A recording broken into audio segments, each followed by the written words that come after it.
So Davin and I were just talking about some stuff that her team's doing. And it's kind of exciting because they're moving from looking at data to know what's happening with their students to really getting to some action research. So yes.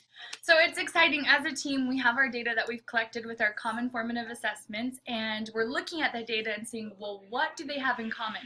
What is that gap? What are they missing? And we're seeing that trend, and then we're brainstorming an idea or a strategy that we could use to fill that gap, to help them with that skill that they need. And we test it, and then we come back the next week and we talk about, did that strategy work? Show some data that we collected that week. And sometimes it's 2 weeks. But if it didn't work, we think of another strategy. We come prepared with it as a team, and then we decide that we're going to try that one to help with this skill, or maybe it's a different skill that week because they passed it off. But really using the data to drive what we can do to solve that problem.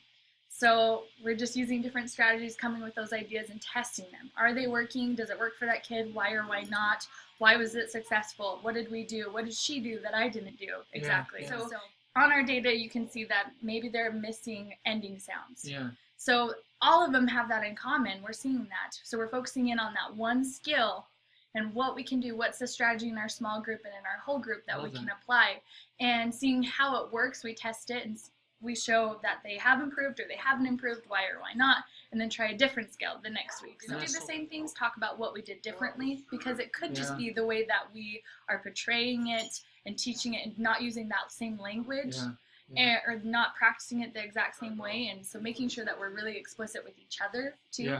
And which builds your reflectiveness about your own practice because you're having to explain it, so you're becoming more three aware. brains are so much better than just one. Well, I love it. But if it worked for one, then we Right. talk about, well, why did it work for that one? Why did it work in your small group? How exactly did you say it? What activity did you do to apply it right away? Yeah. So we're making sure that we're talking about what we're each doing, and then if it doesn't work, then someone brings a different strategy.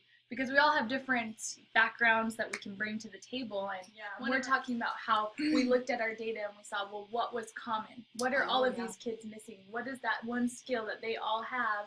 So we know it's a common thing that we're lacking on, and then we're applying a different strategy and then testing to see how it was effective. This or isn't not about effective. what's wrong with the kids. This It's is about our teaching. what's something that we could all work on.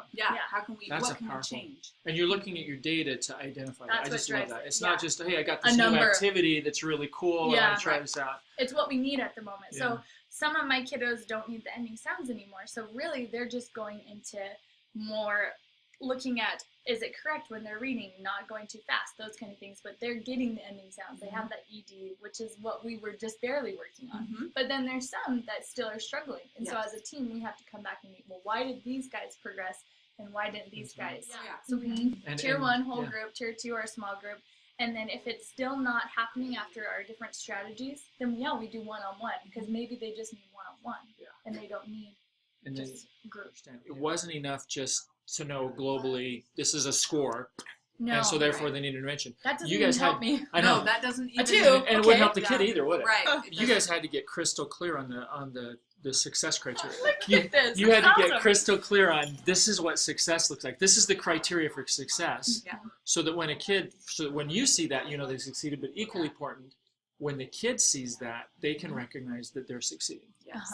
Check, I can do that, I can do this, I can do this. This is what I'm missing. Wow. And And so- that's driving your action research right now. Because when you see something that's missing. Because there's this common thing with our little kiddos that couldn't move on, that were stuck. There was this common skills that were there, and we thought, that's where we're lacking. Right. We're not teaching it in a way that they're understanding everyone else did, but we got to teach it to them in a different way, apply it a different way. That's awesome. And so it's helped us a lot. Okay, so the GVC, you break that down to success criteria. From that, you're able to really recognize specific skills that kids are missing. Right. Yeah. And that allows you to identify the teaching strategies that need to develop on your team. Yeah. And you go from there to identifying a strategy you're all going to try. Yep. And then when you all try that out, you're all trying it. Sometimes So it works. And Sometimes it doesn't. But that is what we do week by week. We meet together.